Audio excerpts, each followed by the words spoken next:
Yeah, K-State's always a challenge. Any year it starts with Coach Weber and the things that all his teams embrace. You know it's going to be one of the best defensive teams in college basketball.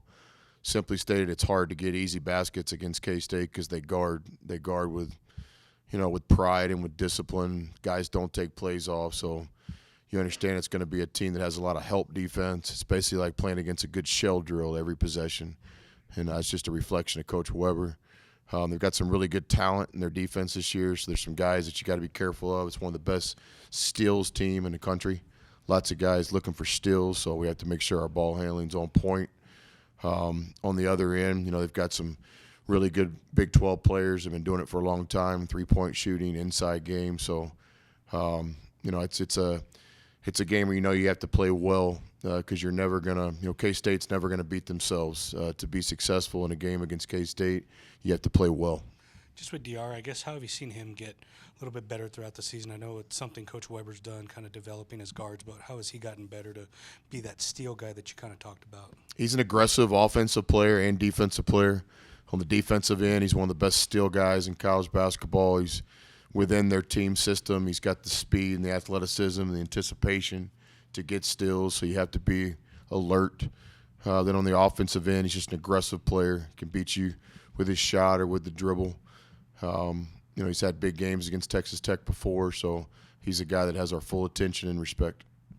How much different do they look compared to the first time you guys played them? It's a good question.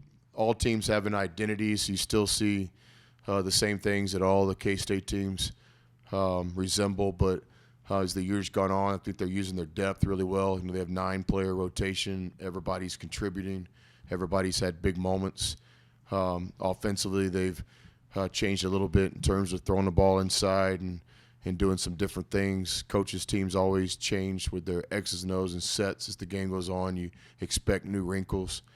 I think they're a team, obviously, that's faced a lot of adversity, but there's zero quit in them. They're going to continue to fight, and it's just it's what Coach Weber stands for, and I think this team's no different. There's a lot of basketball left down the stretch, and I predict K-State will be a big factor of everything that goes on, not only in the regular season fight, but certainly in Kansas City. For you guys, I think 6 or 7 of your losses have been either in overtime or by 5 or 6 points. Is there a point where you can kind of learn from those, or is it to the point where you need to figure out how to win a game like that to kind of help you down the stretch in the postseason? Yeah, that's always the difference between a good season and a great season, or a really, really good season and an elite championship contender or championship winner type season is close games in college basketball. A lot of these games come down to 1 possession or 2 possessions. These close games within the game are sometimes early, sometimes they're the last 4 minutes of the game. So, yeah, we're a great example of that this year. I think in our last 5 games, we're 3-2.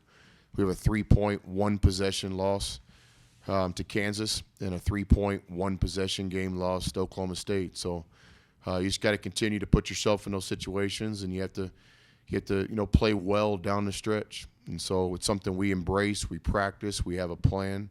We just have to stay true to ourselves and continue to work on it, and hopefully that'll turn and we'll win some close games here down the stretch when it matters most. Coach, on speaking on Kevin McCullough, he already had 15 points in the last game against OK State. How has he progressed, especially in the last 2 weeks? Yeah, Mac is continuing to embrace the opportunities he gets. He's earning more minutes. He's playing well on both ends of the floor. Guys, we talked about it over and over again. Same thing, right?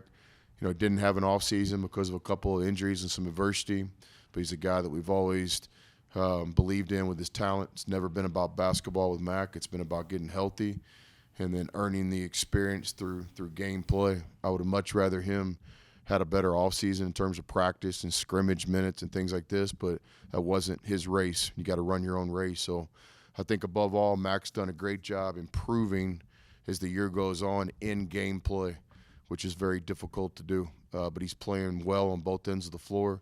He's a guy we trust out there defensively. And he's a guy continuing to find his spots on offense. And, I've been impressed with how aggressive he's been lately. So he's a guy that's definitely a part of our plan.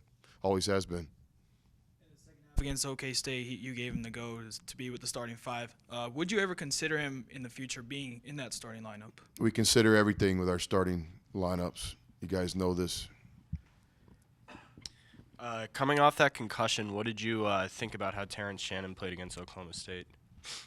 Well, I respect and appreciated his, courage and fight to get back out there. He did a great job in the concussion protocol. Certainly, I think he'd be the first to tell you that he wished he would have played better in the game. I wish he would have played better too, but it's difficult to do when you haven't had practice. It's not an excuse; it's the reality. So we look for TJ to have a big week this week. He was able to get out there in his individual stuff and voluntary stuff yesterday, and then certainly his 2 practices this week, Monday, Tuesday. So hopefully it'll be the best version of TJ Shannon next time we play. But we all do recognize that he didn't have much practice last week with the concussion, but he did, have the courage to go out there and try on Saturday. You were able to hold Oklahoma State for some stretches, but then they started to get some good looks, especially down the stretch. What do you think sort of went wrong for you guys defensively when they were rattling off some possessions with consecutive scores? Well, it's not always what goes wrong. The other team's trying to win too, and they have a plan to score. So you have to understand how good the competition is at this level. I think in that game that you specifically asked about, their best players played great down the stretch, whether it be Waters giving them the calmness of the veteran leadership, making the big plays. Isaac was outstanding, was scratching a triple-double type game with his rebound and assist and skills and points. McGriff, double-double. So, some of it was self-inflicted. There's always things we could do better. But you have to recognize the other team and how well they played as well.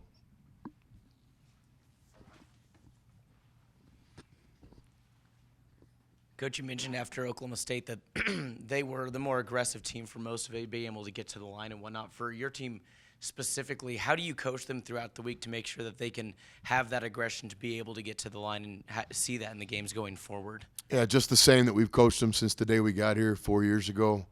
Victory's going to favor the more aggressive team. It doesn't always work out that way, but most of the time it does.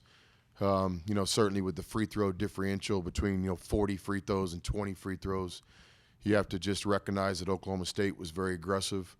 We need to do a better job of not fouling.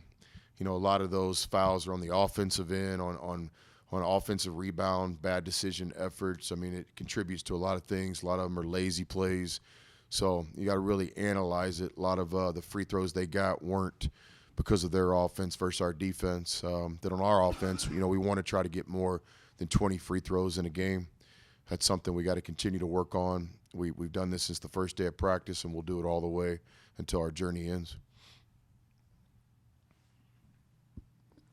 Can we get a sneak peek on the fireside chat? That, and have you ever been a halftime show?